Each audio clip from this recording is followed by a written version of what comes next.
7 থেকে 8 বছর পরেও আমার এই জামাটা কীভাবে যে ফিটিংস হয়েছে আমি নিজেও বুঝতে পারছি না। আমি কি মোটাও হয়নি, রোগাও হয়নি, আমি একই রকমের আছি। যাই হোক, আমাকে এই জামাটা পরে কেমন লাগছে অবশ্যই একটা কমেন্ট করে জানিও। এই সুন্দর করে রেডি হয়ে চলে গেছি আমি বাজার করতে ছেলের জন্য।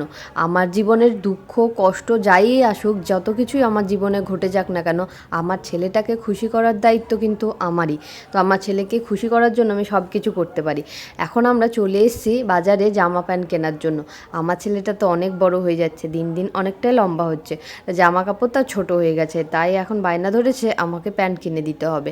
তো আমরা প্রথমে এসেছিলাম কসমো বাজারে, এখানে তার জিনিস পছন্দ হয়নি, তাই আবার চলে গেলাম এম বাজারে। এম বাজারটা কিন্তু আমার খুবই পছন্দের একটা বাজার, যেখানে আমি কম বাজেটে অনেক সুন্দর সুন্দর ড্রেস পাই।